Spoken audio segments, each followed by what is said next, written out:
There's a strange principle at the heart of quantum physics that breaks every rule you were taught about space, time, and separation. It's not a theory. It's been proven in lab after lab, experiment after experiment. It says this: when two particles become entangled, they remain connected no matter how far apart they are. Alter the state of one, and the other responds instantly. Not quickly, instantly, even if they're light years apart.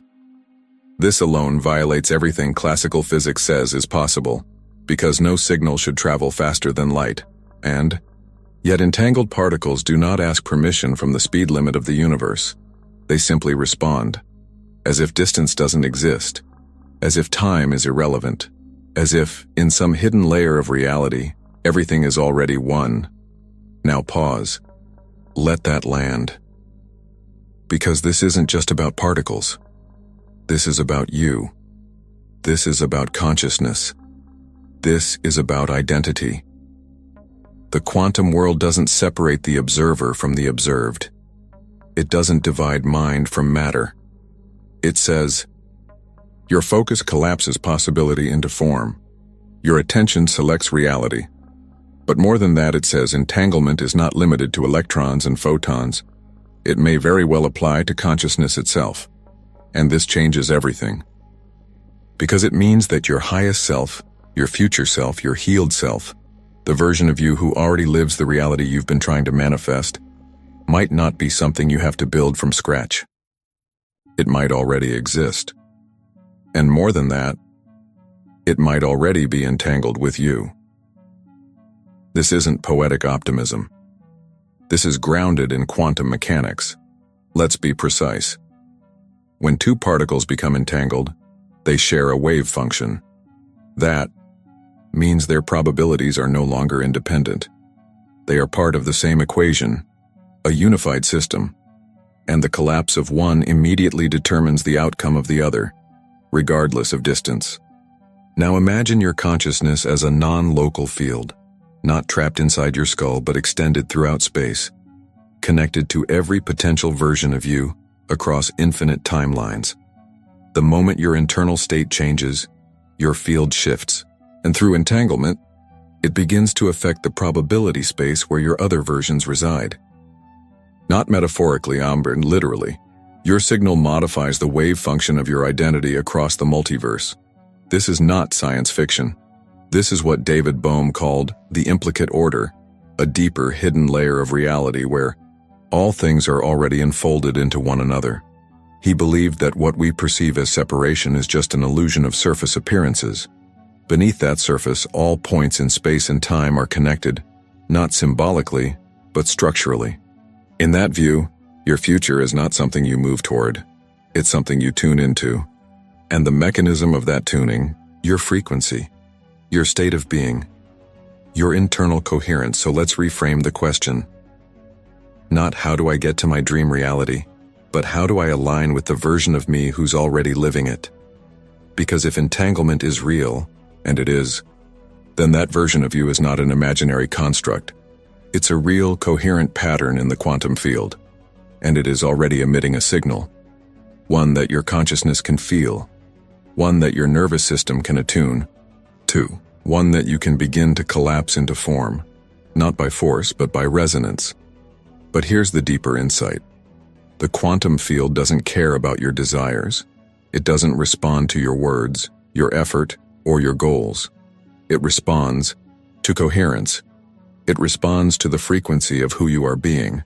And coherence only emerges when your thoughts, emotions, and body are aligned in a single signal. This is why most people never experience quantum shifts. They are thinking one thing, feeling another, and doing something else entirely. Their field is noisy, dissonant, contradictory. So the quantum responds with static, delay, fragmentation. Not because it's punishing, but because it's precise. And this is why understanding entanglement matters. Because once you realize you're already connected to your future self, to your dream reality, the question becomes, how clear is the signal you're sending? Is your field stable enough to create collapse? Is your nervous system calm enough to hold the transmission? Is your identity consistent enough to maintain the connection? Most people try to manifest by visualizing outcomes they don't believe in, repeating affirmations their body doesn't trust, and taking action from a place of fear. That is not coherence. That is interference. And interference is the enemy of entanglement. Because entanglement requires purity, it requires precision. It requires a signal so clear that the field cannot ignore it. And when that signal locks in, when your system becomes still, aligned, surrendered, the field responds. Not in metaphor, in physics. Probabilities collapse, timelines shift, opportunities emerge from nowhere. Not because they were created, but because you finally tuned in to the version of you that could receive them. This is the core shift we must make. To stop trying to build the future through effort, and start remembering that we're already entangled with it through being. Your dream reality is not a reward you earn. It's a frequency you access.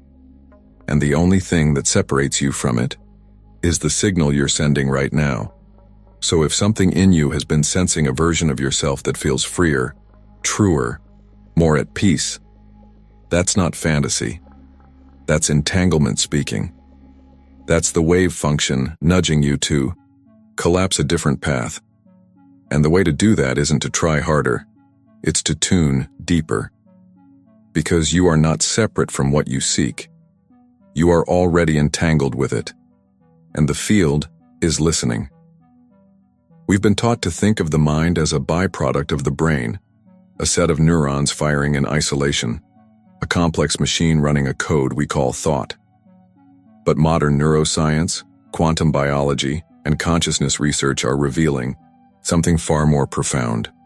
The mind is not confined to the skull, it is not local, it is not bound by flesh.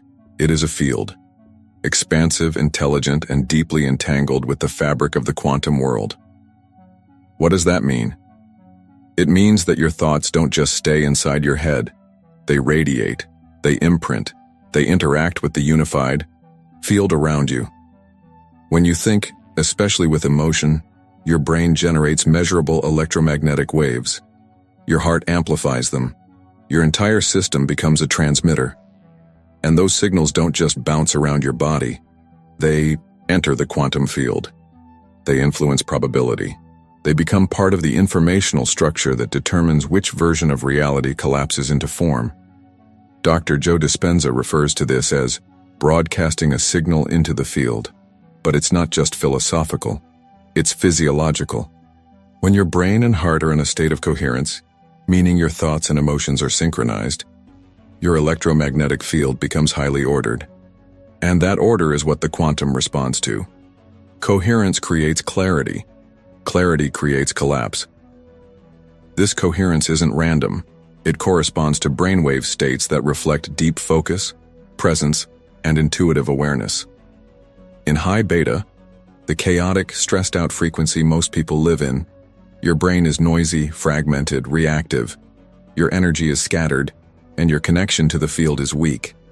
But when you drop into alpha and theta, the states associated with meditation, deep intuition, and creative visualization, your brain begins to synchronize. And when your brain syncs with your heart, a new field of possibility opens. Studies from the HeartMath Institute show that the heart's electromagnetic field is 60 times more powerful than the brain's, and it can be detected several feet away from the body. This field carries emotional information and influences not just your internal state, but the coherence of those around you. When you are in a state of love, gratitude, or trust, your heart emits a coherent frequency that entrains your brain, and together they broadcast a signal that speaks fluently to the quantum. Now take this one step further. If your brain and heart can create coherent signals that impact the field, then your entire nervous system becomes a kind of antenna, a quantum portal. And the quality of the signal you send determines which reality you entangle with. This is not spiritual metaphor. This is measurable frequency. This is wave mechanics. Your thoughts and emotions are not private events. They are quantum instructions. And the implications are staggering, because it means that the moment you enter a coherent internal state, where your beliefs, emotions, and physical sensations align, you become non-local. You step beyond the illusion of separation. You begin to access information that doesn't come from memory, but from the field itself. This is what mystics have described for centuries as revelation, insight, awakening. It's what Carl Jung called the collective unconscious. It's what Bohm described as the hollow movement, a flowing, undivided wholeness that contains all potential realities at once. But now we have the language of quantum physics and neuroscience to explain what used to be reserved for mystics. And here's the quantum twist. When your inner world stabilizes in coherence, it doesn't just feel good. It becomes a gravitational pull. It draws timelines. It attracts synchronicities. It collapses realities that match the signal you're emitting. And it allows you to entangle, literally, scientifically, with a version of yourself who already lives in that field. Because remember, in the quantum universe, time is not linear. Every version of you exists as a wave function, and the one you experience depends on the version of yourself that your signal resonates with. The future you who lives in alignment, peace, and abundance is not just an aspiration. They are a pattern in the field. They already exist. The question is not whether they're real. The question is, are you coherent enough to receive their signal? This is why all true transformation begins within. Because until your inner world becomes coherent, your outer world remains distorted. You cannot entangle with clarity if your field is full of contradiction. You cannot collapse the future if your nervous system is stuck in the past. The observer effect in quantum physics tells us that the act of observation collapses possibility into form. But observation is not passive. In the quantum sense, it includes attention, emotion, intention. It includes the whole of your consciousness, and that consciousness is broadcast through your brain, your heart, your gut, your field. Every time you observe with alignment, you collapse a new version of reality. And this brings us to a radical insight. The brain is not the source of the mind. It is a receiver, a translator, a portal. What you call thought may be less about generating ideas and more about tuning into frequencies, realities that already exist. So the next time you feel a vision come through in meditation, the next time you sense a future self guiding you, the next time you suddenly know something you didn't learn, don't dismiss it as imagination. Consider that you just tuned in, that your field momentarily aligned, that your consciousness reached across the quantum sea and touched the hand of your entangled self. Because the mind is not a prisoner of the brain. It is the bridge between dimensions. And your coherence is the key to walking across. If your consciousness is the signal, and the quantum field is the receiver, then your mental programming is the filter. And most people are broadcasting distorted frequencies without even knowing it. They repeat affirmations that sound right, but feel wrong. They visualize futures that their nervous system is still afraid to hold. They chase timelines that never collapse, not because the field isn't working, but because their internal code is out of sync. This is the silent sabotage of the subconscious mind. Let's be clear. Over 95% of your thoughts, actions, and emotional reactions are not conscious. They are automated responses rooted in beliefs, memories, and emotional patterns stored deep in your neurobiology. From the moment you were born, and even before, you were absorbing frequencies. You inherited emotional signatures from your parents, culture, experiences, traumas. These became the foundation of your identity, and unless consciously updated, they remain in control, silently, rigidly, unseen. You can desire freedom, while your subconscious still associates freedom with danger. You can speak abundance, while your body is bracing for loss. You can envision love, while your cells still carry the memory of betrayal. And the quantum field, precise, impersonal, reflective, responds not to your hopes, but to your dominant signal. That signal is not your conscious voice. It's the sum total of your coherence. And when that coherence is fragmented by unconscious programming, the entanglement fails. The timeline stalls. The future doesn't land. not because it's unreachable, but because you're not yet a vibrational match to receive it. Imagine trying to tune into a frequency of 97.8 FM, but your signal keeps flickering between 88.1 and 103.5. That's what it's like when your inner code is filled with contradictions. One part of you wants the future. Another part fears it. One part trusts the field. Another part tries to control it. This fragmentation creates noise, and noise blocks entanglement. This is why so many spiritual seekers feel stuck, not because the field isn't responding, but because they haven't reprogrammed the version of themselves doing the seeking. You can't collapse a new reality from an old identity, and identity is a program. It's a script written by experience, reinforced by repetition, and often inherited without consent. Carl Jung said, "Until you make the unconscious conscious, it will direct your life and you will call it fate." This is especially true in the quantum, because the subconscious, not your intellect, is the true observer. It is your deepest, vibrational pattern. It determines how safe you feel to receive, how worthy you believe you are, how much energy you're willing to hold, and unless that pattern is shifted, the field will keep collapsing the same loop. Let's bring this down to the nervous system.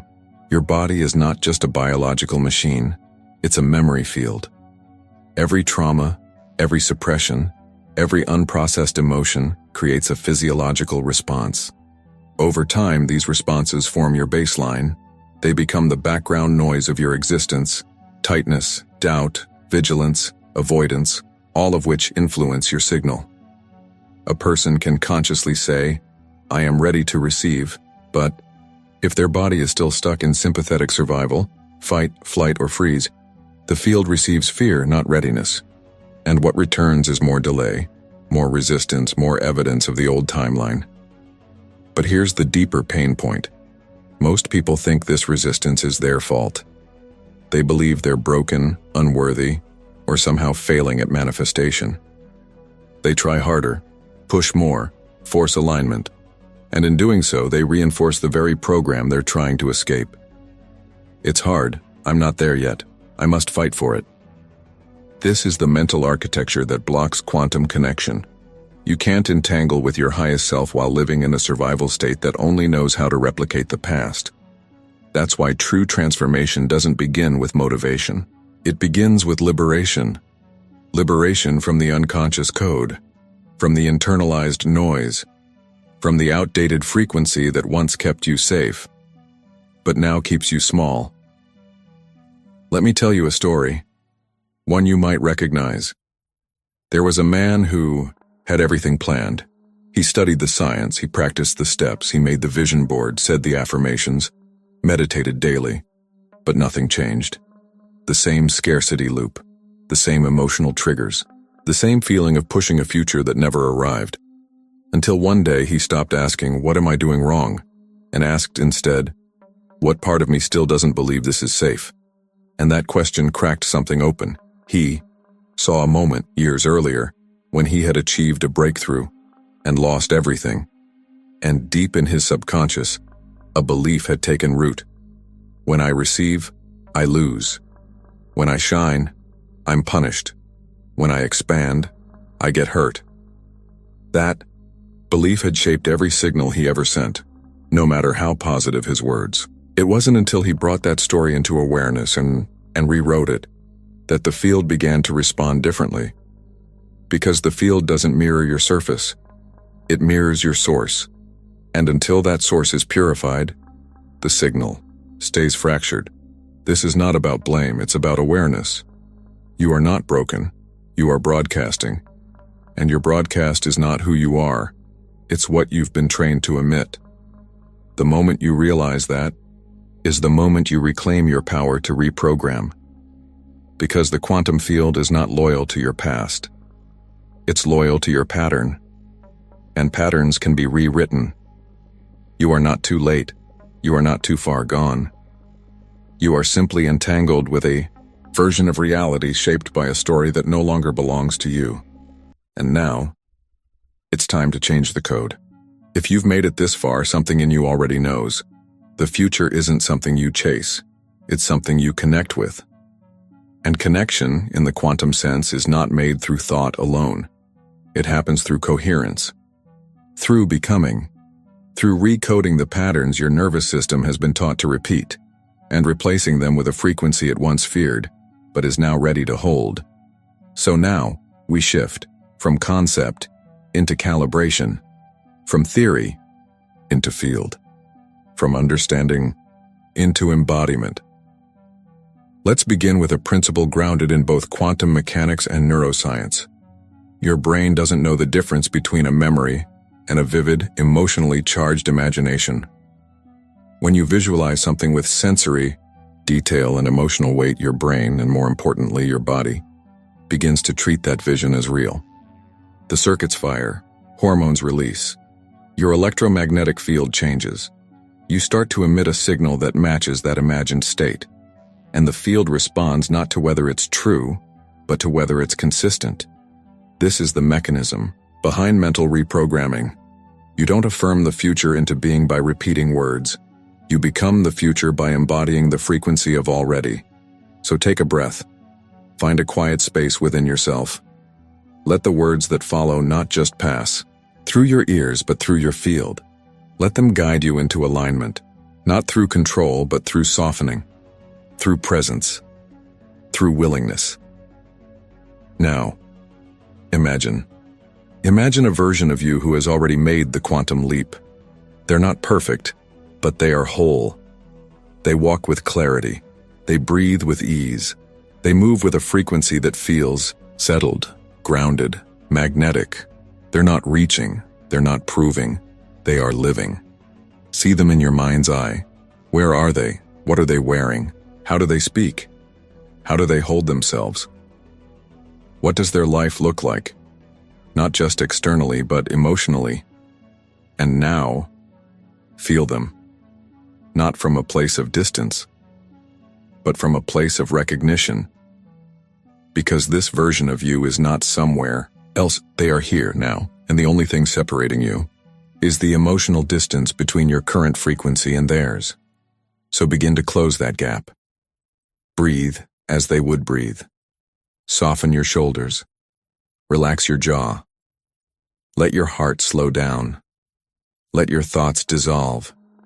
Let yourself feel, even for a moment, what it's like to already be them. Hold it. Stay with it. Let your system calibrate. This is not fantasy. This is quantum alignment. Because right now, in this moment, your nervous system is rewriting itself. You are replacing the signal of lack with the signal of sufficiency. You are dissolving the code of effort with the signal of embodiment. And in this state, the field listens. Because the field doesn't respond to want. It doesn't respond to striving. It doesn't even respond to intention alone. It responds to being, to identity, to resonance. So as you hold this state, remember, this is the frequency your future responds to. This is the timeline you collapse, not by chasing it, but by tuning to it. And tuning is not force. Tuning is surrender. It is presence. It is willingness to stop narrating the old story long enough for the new one to form. It is giving your body permission to feel safe in a frequency it was once trained to fear. It is allowing your subconscious to receive a new instruction. I am not the version that suffered. I am the version that remembers. Because that's what reprogramming truly is. Not repeating what you want, but becoming who you already are beneath the programming. And now, a single act. Small, symbolic, but vibrationally significant. In the comments, type the words, I am entangled. Not for me, not for others, but as a marker in your field, a declaration to the quantum, a signal of readiness, of coherence, of return. Because when you name it, you claim it. And when you claim it, the field begins to respond. You are not pretending. You are remembering. You are not creating from scratch. You are collapsing from signal. And the version of you that already lives this truth feels you now. Stay here for as long as your system allows. Let the vision saturate your cells. Let the emotions settle into your field. Let the old code melt. in the presence of this new frequency. And if it feels subtle, good. That means it's real. Because quantum change isn't loud, it's precise.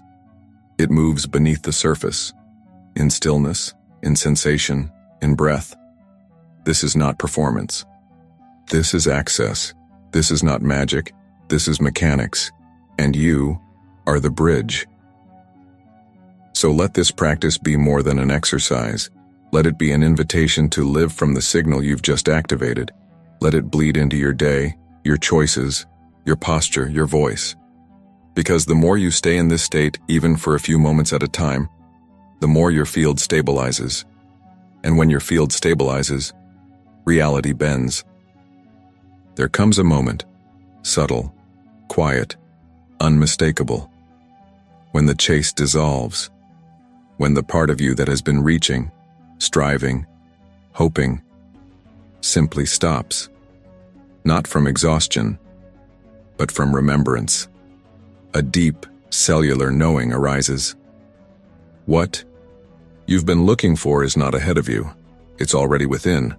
And the real work is not to get there, but to return here. This is the essence of quantum becoming. You don't attract your dream life. You become the frequency that matches it. And then, the field aligns. But to become is not to fake. It's not to act as if, from a place of lack. It's to remember the version of you that already exists, beyond the noise, the self that has always been aligned, expanded, clear. You are not inventing that self. You are collapsing into it. Let's anchor this in the science.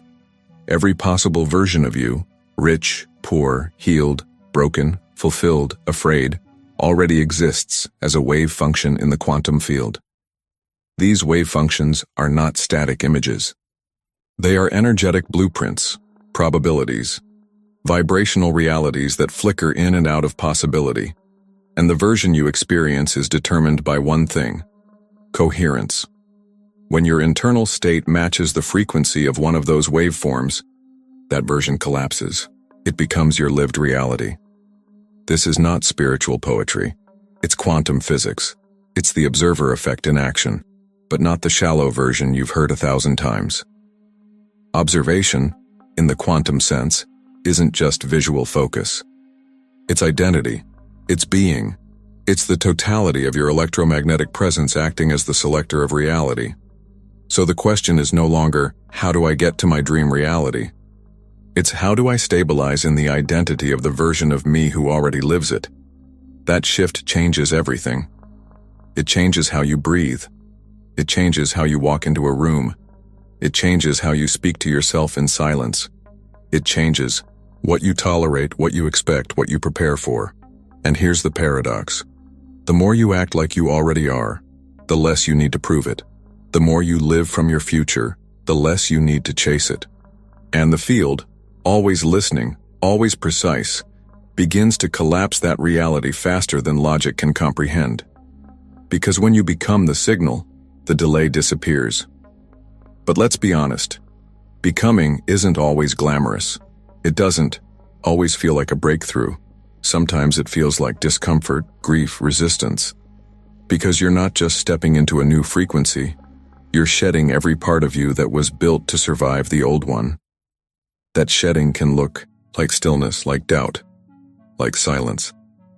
But beneath that silence, something is calibrating. Your field is stabilizing. Your nervous system is learning that safety is no longer in the pattern. It's in the possibility. And the version of you that already exists in that possibility, they are not waiting for you to impress them. They are waiting for you to trust them. You trust them by walking like them. You trust them by thinking from their perspective. You trust them by stopping the broadcast of, "I'm not there yet," and replacing it with, "I'm already living it." This is what Neville Goddard meant when he said, "Assume the feeling of the wish fulfilled." He didn't mean force the emotion. He meant stabilize in the identity. Let it become your base frequency, your natural state, your home vibration. And once it is, once your thoughts, emotions, and behaviors begin to hum in harmony with that self, the field stops reflecting your efforts and starts reflecting your essence. Because essence is magnetic. And your essence is not something you earn. It's something you remember. So who would you be today if you knew your dream reality was already real? How would you move? What would you stop explaining? What would you start honoring? These are not hypotheticals. They are calibration points. Because each time you choose to act from the identity you're becoming, rather than the one you're leaving, behind you broadcast a new signal. And that signal begins to override the old code. Slowly, steadily, powerfully. You are not doing this to convince the universe. You are doing it to collapse into the version of you that the universe has already created. That's why this process isn't about effort. It's about alignment. Not about doing more, but being more coherent. Not about visualizing harder, but about vibrating honestly. Not about forcing change, but becoming the proof that it already happened. Because when your field becomes indistinguishable from the one you desire, there is nothing left to manifest, only timelines left to receive. So breathe into that. Let yourself soften. Let the grip loosen. Let the version of you who already knows begin to lead. Not someday. Now, because becoming is not a destination. It is a daily, moment-by-moment return to the you that already exists. Not everything that changes you makes noise. Sometimes the most powerful